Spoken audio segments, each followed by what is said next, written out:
Ada seorang kakek-kakek suka pergi ke tempat tetangganya dan sering menyambung silaturahim dengan keluarganya. Dia meninggal umur 80 tahun.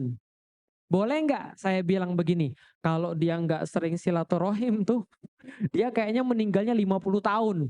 Nggak bisa, karena saya nggak baca, saya nggak tahu dia ditentukan Allah berapa sebelumnya dan berapa setelahnya. Maka ini yang saya bilang tadi, dalam perkara-perkara kayak gini jangan dibahas. Karena kalau kita bahas, kita masuk ke wilayahnya Allah yang harusnya kita tawakal. Maka perkara-perkara kayak tadi, siapa yang memperpanjang tali silaturahim akan dipanjangkan umurnya oleh Allah, itu perkara tawakal, bukan perkara ikhtiar. Ikhtiarnya apa? Silaturahim. Berapa panjang umurnya? Tawakal. Jelas sampai di sini? Bahwasanya sedekah pasti bisa menolak bala, itu urusan tawakal. Urusan ikhtiarnya sedekah sebanyak-banyaknya dengan harta yang halal. Maka kita meyakini pasti ada sedekah kita yang menolak bala kita. Harusnya anak kita bandel, jadinya soli. Harusnya kita kemudian ketabrak mobil, jadinya ketabrak beca, misalnya kayak gitu. Misalnya gitu kan ya. Nah berarti itu pasti ada, karena itu sudah yang nyampein Rasulullah. Maka tugas kita adalah meyakini, prosesnya gimana jangan dibahas.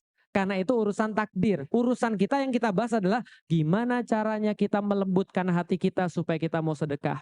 Bagaimana cara kita lebih meyakini bahwasanya pasti ada amal-amal yang buruk yang harusnya kejadian pada kita tapi nggak jadi karena sedekah kita. Ah, itu tugas kita, ikhtiar kita di situ. Mengenai aktivitas Allah, mengenai urusan tawakal jangan dibahas. Karena kalau dibahas urusan tawakal dicampur adukkan nanti bingung kitanya, gitu kan ya. Tapi hadis itu benar, pasti benar. Ah, jadi itu adalah yang pertama tentang masalah sedekah, sedekah itu pasti menolak bala dan doa itu juga menolak bala. Jadi bukan hanya sedekah, karena kata Rasulullah setiap doa pasti dikabulkan. Oh iya ya Rasulullah. Iya kata Rasulullah. Emang maksudnya gimana? Rasul kata, setiap doa kita ada 3 cara Allah mengabulkan. Satu, pilih mana ibu-ibu? Satu, disegerakan di dunia. Itu yang pertama. Yang kedua, dipakai nanti untuk di akhirat. Itu yang kedua. Yang ketiga, dipakai Allah untuk menolak bala musibah. Itu kata Allah. Jadi tidak ada doa yang sia-sia. Ibu angkat tangan, bapak angkat tangan, berdoa kepada Allah, semuanya nyampe. Cuma dikabulkannya salah satu di antara 3. Ya Allah minta ruko ya Allah. Bisa jadi di dunia dapat.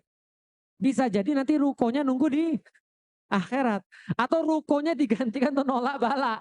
Bisa jadi. Tapi pasti dikabulkan oleh